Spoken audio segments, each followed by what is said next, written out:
ጤና ይስጥልን እንደምናመሽታችኋል ውድ ተመልካቾቻችን የዕለተ አርብ ግንቦት 1 2017 ዓ.ም ከአባይ ቴሌቪዥን የሚተላለፍላችሁ አውደ ዜና ተጀምሯል። በምሽቱ የዜና ውጃችን በርካታ ዘገባዎችን ወደ እናንተ እናደርሳችኋለን። የቢዝነስና ምጣኔ ሀብት ዘገባችንም ሰዓቱን ጠብቆ እናንተ ይቀርባል። አውደ ዜናውን እየመራው ደግሞ እኔ ካሰኝር ጋር ከእናንተ ጋር ቆይታ አድርጋለሁ። አብራችሁን ቆዩ። በመጀመሪያው ክፍለ ጊዜ የመረጃ ጥንቅራችን የኢትዮጵያ ጤና ባለሙያዎች ማህበር የጤና ባለሙያዎችን ጥያቄ ሌላ መልክ ለማስያዝ እየሞከሩ ይገኛሉ ያላቸውን አካላት ማስጠንቀቁን በተደጋጋሚ የጸጥታ ችግር በሚከሰትበት በጉራጌ ዞንና ቀቤና ልዩ ወረዳ አዋሳኝ ዘላቂ ሰላም እንዲመጣ በምክር ቤት ማሳሰቢያ መሰጠቱና በዘንድሮው 12ኛ ክፍል ሀገር አቀፍ ፈተና በአማራ ክልል 407 ትምህርት ቤቶች ብቻ እንደሚያስፈትኑ የክልሉ ትምህርት ቢሮ መግለጹን የተመላከቱ ዜናዎችን ጨምሮ ሌሎች መረጃዎችን ወደ እናንተ እናደርሳችኋለን። አብራችሁን ቆዩ። ወደ ቀዳሚው ዜና አለፍን። የኢትዮጵያ ጤና ባለሙያዎች ማህበር የጤና ባለሙያዎች ጥያቄ ሌላ መልክ ለማስያዝ እየሞከሩ ይገኛሉ ያላቸውን አካላት አስጠነቀቀም። ጤና ባለሙያዎች እየጠየቋቸው ባሉ የተለያዩ የመብት ጥያቄዎች የፖለቲካ ትርፍ ለማግኘት እየሞከሩ ነው ያላቸውን አካላት የኢትዮጵያ ጤና ባለሙያዎች ማህበር ማስጠንቀቋል። የጤና ባለሙያዎች ጥያቄ የዳቦ ጥያቄ ነው ያለው ማህበሩ ሌላ ምንም አይነት የፖለቲካ አጀንዳ የለውም ሊኖረውም አይችልም ብሏል። አንዳንድ አካላት አጋጣሚውን በመጠቀም ፖለቲካዊ መልክ ለማስያዝ ሲሞክሩ ይታያል ያለው ማህበሩ ይህ ፍጹም ተቀባይነት የለውም ሲል ገልጿል። የጤና ባለሙያዎች ጥያቄ ብዙ ዓመታትን የቆየ እንጂ አሁን ካለው የሀገሪቱ የፖለቲካ ሁኔታ ጋር ምንም አይነት ግንኙነት የለውም ያለው ማህበሩ የጤና ባለሙያዎችን የዳቦ ጥያቄ ሌላ መልክ ለማስያዝ ወደ መትፈልጉት አቅጣጫ ለመውሰድ የፖለቲካ ትርፍ ለማግኘት የምትሯሯጡ አካላት ከድርጊታችሁ እንድትቆጠቡ ሲል ማሳስቧል። ጉዳዩን ወደ ፖለቲካ እየወሰዱ ነው የተባሉት አካላት ጤና ባለሙያዎችን ፖለቲከኞች መንግስት ወይስ ማናቸው ለዚህ ተጨባጭ መረጃ አላችሁ የሚል ጥያቄ የቀረበለት ማህበሩ የትኛውም አካል ይሁን የጤና ባለሙያዎች ጥያቄ ለዘመናት የተከማቸ የዳቦ ጥያቄ እንጂ ምንም አይነት የፖለቲካ ዓላማ እንደሌለው መገንዘብ ይኖርበታል ማለቱንም ቲክቫህ ዘግቧል። ጤና ባለሙያው እያደረገ ያለውን እንቅስቃሴ ብዙ ተከታይ ያላቸው ማህበራዊ ሚዲያ ተጠቃሚዎች እያጋሩትና የግላቸውን አስተያየት እየጨመሩ እንደሚለጥፉ ተመልክተናል ያለው የማህበሩ ይህን ትክክለኛ ጥያቄ እነዚህ ሰዎች በመለጠፋቸው ብቻ የተለያዩ ስማቸውን በመጥቀስ የማንፈልጋቸው አካላት ጤና ባለሙያው እያደረገው ያለው እንቅስቃሴ ከነሱ ጋር ለማገናኘት እየሞከሩ ይገኛሉ ብሏል። የጤና ባለሙያዎች እየተከፈላቸው ያለው ዝቅተኛ ደሞዝ እንዲሻሻል፣ የትርፍ ሰዓት ክፍያ በአግባቡ እንዲከፈላቸው፣ አገልግሎት እየሰጡ በሚገኙበት ጊዜ ለበሽታ ሲጋለጡ ሕክምና እንዲያገኙ ቤት ወይም የቤት መስሪያ ቦታ እንዲሰጣቸውም እየጠየቁ እንደሚገኙም ተገልጿል። የጤና ባለሙያዎች እየተከፈላቸው ያለው ዝቅተኛ ደሞዝ እንዲሻሻል፣ የትርፍ ሰዓት ክፍያ በአግባቡ እንዲከፈላቸው፣ አገልግሎት እየሰጡ በሚገኙበት ጊዜ ለበሽታ ሲጋለጡም ሕክምና እንዲያገኙ ቤት ወይም የቤት መስሪያ ቦታ እንዲሰጣቸው እየጠየቁም ይገኛሉ። በተደጋጋሚ የጸጥታ ችግር በሚከሰትበት በጉራጌ ዞንና ቀቤና ልዩ ወረዳ አዋሳኝ ዘላቂ ሰላም እንዲመጣ በምክር ቤት ማሳሰቢያ ተሰጠም። የህዝብ ተወካዮች ምክር ቤት የውጭ ግንኙነትና የሰላም ጉዳዮች ቋሚ ኮሚቴ በማዕከላዊ ኢትዮጵያ ክልል በጉራጌ ዞንና በቀቤና ልዩ ወረዳ ዘላቂ ሰላም ለማምጣት እየተከናወኑ ያሉ ስራዎችና አፈጻጸማቸው ምን እንደሚመስል የመስክ ምልከታ በማድረግ መገምገሙ ታውቋል። የቋሚ ኮሚቴው ምክትል ሰብሳቢ የሆኑት ዶክተር ፈቲህ ማህዲ በወቅቱ ተፈጥሮ የነበረው የሰላም መደፍረስ መፍትሄ እንዳገኘ ቋሚ ኮሚቴው ክትትልና ድጋፍ ከሚያደርግለት የሰላም ሚኒስቴር መረጃ ማግኘቱን አስታውሰዋል። ሆኖም የአካባቢው ህዝብ ግን ችግሩ ዘላቂ መፍትሄ እንዳልተሰጠው በህዝብ ውክልና ስራ ወቅት ጥያቄ በማቅረቡ ጉዳዩን በመስክ ምልከታ ማረጋገጥ በማስፈለጉ ቋሚ ኮሚቴው የመስክ ምልከታ ማድረጉን ሰብሳቢው ጠቁመዋል። ዶክተር ፋቲህ በአካባቢው አንጻራዊ ሰላም መስፈኑን ነገር ግን አዎንታዊና ዘላቂ ሰላም ከመገንባት አንጻር በርካታ ስራዎች እንደሚቀሩ በመስክ ምልከታው ማረጋገጣቸውንና የሰላም ግንባታ ስራው በትኩረት ሊሰራ እንደሚገባ ማሳሰባቸውንም ከምክር ቤቱ ያገኘነው መረጃ ያመለክታል። የቋሚ ኮሚቴው አባላት በበኩላቸው ዜጎች ስጋታቸው ተወግዶ ወደ መደበኛ ህይወት መግባት እንደሚጠበቅባቸውና የተቸገሩና ድጋፍ የሚያስፈልጋቸው ወገኖች ካሉ ደግሞ በተጨማሪም ሰላምን ከማጽናት አንጻር የታዩ ክፍተቶች ካሉ የፌዴራል መንግስት ማገዝ የሚገባውን እንደሚያገዝ ጠቁሟል። የጉራጌ ዞን ዋና አስተዳዳሪ የሆኑት አቶ ላጫ ጋሩማና የቀቤና ልዩ ወረዳ አስተዳዳሪ የሆኑት አቶ ሙሳ ኢዶሳ በየፊናቸው አካባቢውን ወደ ሰላም ለመመለስ ባለፉት ጊዜያት የተሰሩ ስራዎችንና ያጋጠሙ ችግሮችን በቀጣይም ሊፈቱልን ይገባል ያሏቸውን ጉዳዮች በተጨማሪም አሁናዊ የሰላም ሁኔታው ምን እንደሚመስል ለቋሚ ኮሚቴው በዝርዝር አቅርበዋል።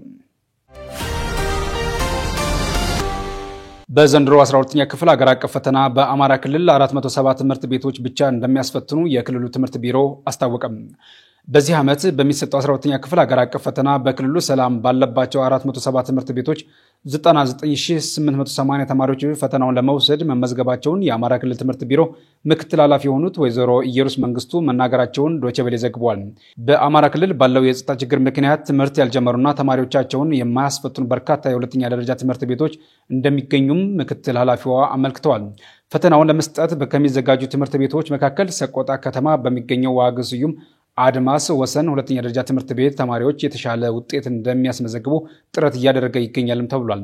የክልሉ ትምህርት ቢሮ ሞዴል ፈተና እስካሁን ባለመላኩ ሞዴል ፈተና ለመስጠት አለመቻላቸውንም የገለጹት ዋግስዩም አድማስ ወሰን መምህር ሞዴል ፈተናው ካልመጣ ትምህርት ቤቱ ራሱን አዘጋጅቶ ሊፈትን እንደሚችልም ገልጸዋል። አንድ የትምህርት ቢሮ የሥራ ኃላፊ በበኩላቸው የሞዴል ፈተና በቅርቡ ወደ ትምህርት ቤቶች እንደሚላክ አመልክተዋል። ባለፈው ዓመት የአማራ ክልል ትምህርት ቢሮ 2000 ተማሪዎችን ለማስፈተን አቅዶ የነበረ ቢሆንም ለፈተና የተመዘገቡት 96000 ያክሉ እንደነበሩ በወቅቱ የክልሉ ትምህርት ቢሮ አስታውቆ ነበር። በአማራ ክልል ለ12ኛ ክፍል መልቀቂያ ሀገር አቀፍ ፈተና ከተመዘገቡት 96000 ተማሪዎች መካከል ደግሞ ከ9000 በላይ የሚሆኑት ለፈተና እንዳልተቀመጡ በወቅቱ የትምህርት ሚኒስቴር አመልክቷል። የተወዳጅ ተመልካቾቻችን እየተከታተላችሁ ያላችሁት ከአባይ ቴሌቪዥን የአውደ ዜና የመረጃ ሰዓታችን አሁንም እንደቀጠለ ነው። የትምህርት ምዘናና ፈተናዎች አገልግሎት ከተቋሙ አገልግሎት ማግኘት ለሚፈልጉ ዜጎች ከግንቦት 18 2017 ዓ.ም ጀምሮ የፋይዳ መታወቂያ ግዴታ መሆኑን ማስታወቁን ጨምሮ ሌሎች መረጃዎችን እያስበለጠ ይዟል። ተከታትለን መለስ በድጋሚ አብራችሁን ቆዩ። የትምህርት ምዘናና ፈተናዎች አገልግሎት ከተቋሙ አገልግሎት ማግኘት ለሚፈልጉ ዜጎች ከግንቦት 18 ጀምሮ የፋይዳ መታወቂያ ግዴታ መሆኑን አስታወቀ። የትምህርት ምዘናና ፈተናዎች አገልግሎት የትምህርት መረጃ ድጋሚ ለመውሰድ ለማጣራትና ለማረጋገጥ ለሚፈልግ ማንኛውም ተገልጋይ ከግንቦት 18 ቀን 2017 ዓ.ም ጀምሮ የፋይዳ መታወቂያ ቁጥር የግዴታ አስፈላጊ እንደሆነ ገልጿል። በተጨማሪም ትራንስክሪፕት ለማስላክ፣ ስም ላይ የፊደላት ግድፈትን ለማስተካከል እንዲሁም ኮፒ ለማድረግና የድጋፍ ደብዳቤ ለማጻፍ ለሚፈልግ ተገልጋይ የፋይዳ መታወቂያ ቁጥር የግዴታ አስፈላጊ እንደሆነ አገልግሎቱ በማህበራዊ ትስስር ገጹ አጋርቷል። በተመሳሳይ የኢሚግሬሽንና ዜግነት አገልግሎት ከሰኔ 1 ቀን ጀምሮ ለፓስፖርት አገልግሎት የፋይዳ መታወቂያ ቅድመ ሁኔታ ሊደረግ መሆኑን ማስታወቁ ይታወሳል። በተለያዩ የሀገሪቱ ክፍሎች የፓስፖርት አገልግሎት ጥያቄ አቅርበው በመጠባበቅ ላይ ያሉ ግለሰቦች ፓስፖርት ለመውሰድ ሲመጡ በቅድሚያ በፋይዳ ተመዝግበው ልዩ ቁጥር ሊኖራቸው እንደሚገባ ነው ያስታወቀው።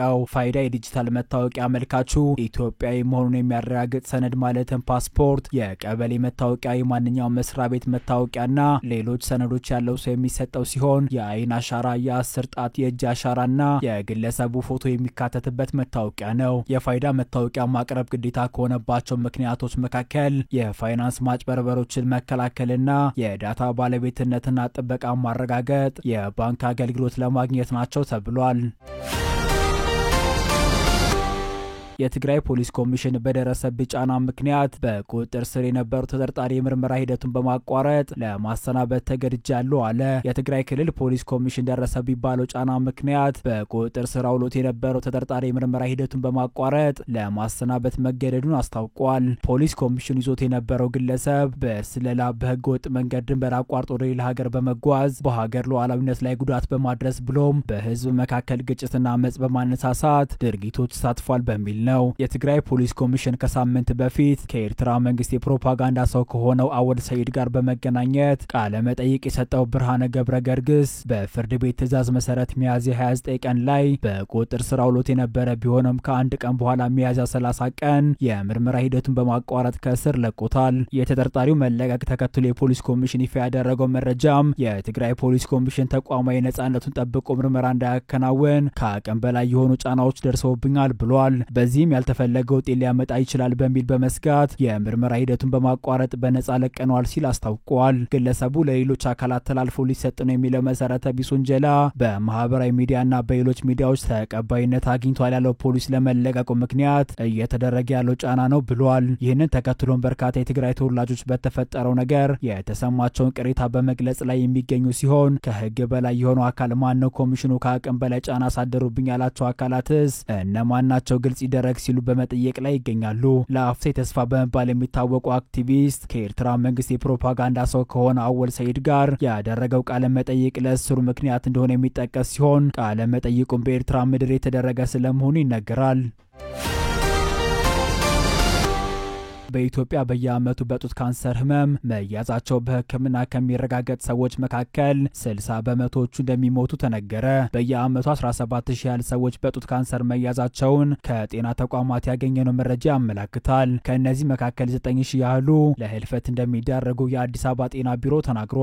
ታማሚዎቹ ለዚህ የሚያበቃቸው ደግሞ አብዛኞቹ ተጠቂዎች ህመሙ እንዳለባቸው በሕክምና ለማረጋገጥ ባለሙያ ጋር የሚቀርቡት ህመሙ ጠንቶ መዳን ወደማይችሉበት ደረጃ ከደረሰ በኋላ ስለሆነ ነው ብሏል። ቢሮ ይህን ያለው ዘውዲቱ ጌታቸው መታሰቢያ ፋውንዴሽን ከአዲስ አበባ ጤና ቢሮ ጋር በመሆን ለጤና ባለሙያዎች ባዘጋጀው የጡት ካንሰር ግንዛቤ ማስጨበጫ መርሃ ግብር ላይ ነው። በጡት ካንሰር በሽታ ምክንያት ለሞት የሚዳረጉ ነገር ግን ቁጥራቸው በውል የማይታወቅ ሰዎች በርካታ ናቸው የተባለ ሲሆን በዚህ መንገድ የሚደረጉ ጥረቶች ትክክለኛውን ቁጥር ለማወቅ የሚሰራውን ስራ እንደሚያግዝም ተነግሯል።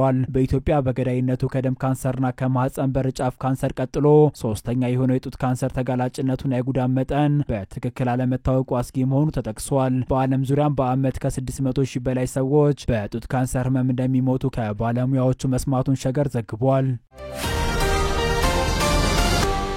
ዩናይትድ አረብ ኤምሬትስ ለሱዳን ወታደራዊ መሪ ጄኔራል አብዱል ፈታህ አልቡርሃን መንግስት እውቅና እንደማትሰጥ አስታወቀች። የዩናይትድ አረብ ኤምሬትስ የውጭ ጉዳይ ሚኒስትር ባወጣው መግለጫ መቀመጫውን በፖርት ሱዳን ያደረገው የጄኔራል አልቡርሃን መንግስት ውሳኔ እውቅና እንደማይሰጠው ገልጿል። በመግለጫው ለምን እውቅና እንደማይሰጠው ሲያስረዳም በፖርት ሱዳን ያለው መንግስት ህጋዊ የሱዳንና የሱዳን ህዝብ ውክልና ያለው አይደለም ብሏል። የሱዳን ወታደራዊ መንግስት የጸጥታና መከላከያ ምክር ቤት ያወጣው መግለጫም በሁለቱ ሀገራትና ህዝቦች መካከል ያለውን ስር የሰደደ ጠንካራ ትስስር እንደማይጎዳው አስረድቷል። እንደ መግለጫው በፖርት ሱዳን ያለው መንግስት ውሳኔ በሱዳን ውስጥ ካሉት ሁለት ተፋላሚ አካላት የአንደኛው ውሳኔ ነው። ይህ ከሁለቱ አንዱ የሆነው የፖርት ሱዳን መንግስት ከዩናይትድ አረብ ኤምሬትስ ጋር ያለውን ዲፕሎማሲያዊ ግንኙነት ለማቋረጥ መወሰኑ እንደማይቀበል የጠቀሰው መግለጫው አክሎም የፖርት ሱዳን መንግስት በዓለም አቀፍ ፍርድ ቤት በዩናይትድ አረብ ኤምሬትስ ላይ ያቀረበው ክስ ውድቅ ሲሆንበት የወሰደው የበቀል እርምጃ ነው ብሎታል። ሀገሪቷ ምንጊዜም ከሱዳን ህዝብ ጎን እንደምትቆም ገልጿል። ይህ በእንዲህ እንዳለ ለዚህ መግለጫ የሱዳን መንግስት በሰጠው መልስ ዩናይትድ አረብ ኤምሬትስ ለሱዳን የሰጠችው እርዳታ መሰረተ ልማቶችን አውድሟል፣ የዜጎች ንብረት እንዲዘረፍ አድርጓል፣ በ10 ሺህ ለሚቆጠሩ ሰዎች ህይወት መጥፋት እንደመደፈርና መፈናቀል መብት መጣስ ትልቅ ሚና ተጫውቷል ብሏል። ከአባይ ቴሌቪዥን የምሽት ዘገባዎች እንደቀጠሉ ናቸው። ውድ ተመልካቾቻችን አሁን ደግሞ የቢዝነስና ምጣኔ ሀብት ጉዳዮች የሚቀርቡበት ሰዓት ላይ ደርሰናል። መረጃዎችን ሀና ፍስሐ ይዛለች። ተከታትለን መለስ። በድጋሚ አብራችሁን ቆዩ።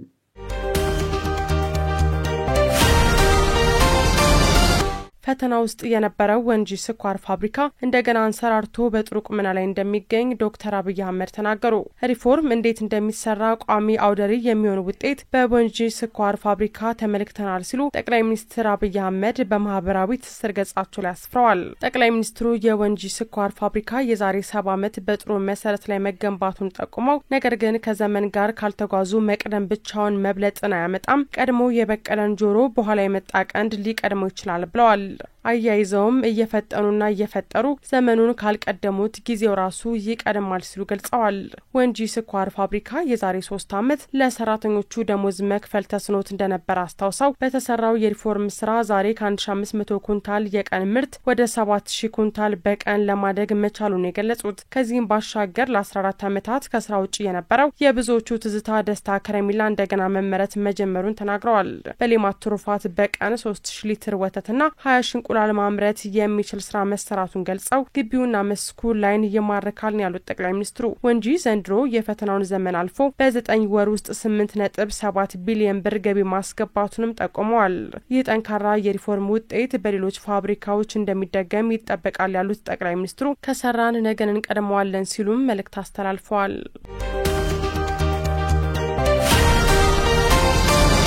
ኢትዮ ቴሌኮም ዘመን ዲጂታል የተሰኘ የዲጂታል መገበያያ መተግበሪያ ይፋ አደረገ። 130 ዓመታትን ያስቆጠረው ኢትዮ ቴሌኮም ዘመን ገበያ የተሰኘ ሀገራዊ ግብይትን በአንድ የሚያገናኝ አገልግሎት በትናንትናው ዕለት አስተዋውቋል። ኢትዮ ቴሌኮም ይህንን አገልግሎት ያስተዋወቀበት ዋነኛ ምክንያት የኢትዮጵያን የንግድ ስርዓት በቀላሉ ማሳለጥ እንዲቻል መሆኑ ተገልጿል። የኢትዮ ቴሌኮም ዋና ስራ አስፈጻሚ ፍሬህይወት ታምሩ ይህ መተግበሪያ የአገልግሎት ስርዓታችንን ለማዘመን የሀገር ውስጥ ንግድና ግብይትን አስተማ አስተማማኝ የሚያደርግና የሚያዘምን እንዲሁም ምርትና አገልግሎቶችን በቀላሉ ማግኘት እንዲችሉ ተደርጎ እየተዘጋጀ ነው ብለዋል። ዘመን ገበያ በቴክኖሎጂ ታግዞ የቀረበ ሲሆን ደንበኞች በቀላሉ አገልግሎት ማግኘት እንዲችሉና ገዢው ከሻጩ ጋር ያለምንም ውጣ ውረድ መገበያየት እንዲችል መሆኑንም ጠቁመዋል። በከተማና በገጠር የሚገኙ ዜጎች በእጃቸው በሚገኘው ስልክ የፈለጉትን ምርት መገበያየት እንዲችሉ ነው ይህንን ሀገራዊ የዲጂታል የገበያ ስርዓት ያስተዋወቅ ነው ብለዋል። ነጋዴዎች ባሉበት ቦታ ሆነው የደንበኞቻቸውን ፍላጎት ማወቅ የሚችሉበት ስርዓት መሆኑንም ዋና ስራ አስፈጻሚዋ ገልጸው ይህንን አገልግሎት መስጠት የሚያስችል መሰረተ ልማት መዘርጋቱንም ገልጸዋል። በአሁኑ ሰዓት 82.5 ሚሊዮን የስልክ ተጠቃሚዎች መኖራቸውን የተናገሩት ዋና ስራ አስፈጻሚዋ ከእነዚህ ውስጥ 47 በመቶ የሚሆኑት ኢንተርኔት ተጠቃሚዎች መሆናቸውን የገለጹት እንዲሁም ከ52 ሚሊዮን በላይ ዜጎች የቴሌብር አገልግሎት ተጠቃሚ መሆናቸውንም ተናግረው በእነዚህና በሌሎች ምክንያቶች ነው ዘመን ገበያ ለመጀመር የወሰን ነው ያሉት። በአጠቃላይ ዘመን ገበያ የትራንስፖርት አገልግሎት የሚሰጥበት አማራጭ እንዳለው ሲስተሙን የሚቆጣጠር ደንበኛውንና ሻጩ የሚገናኙበት ስርዓት መኖሩንና በዚህ ውስጥም የተካተቱ 14 የምርት አይነቶች እንዳሉት ተገልጿል።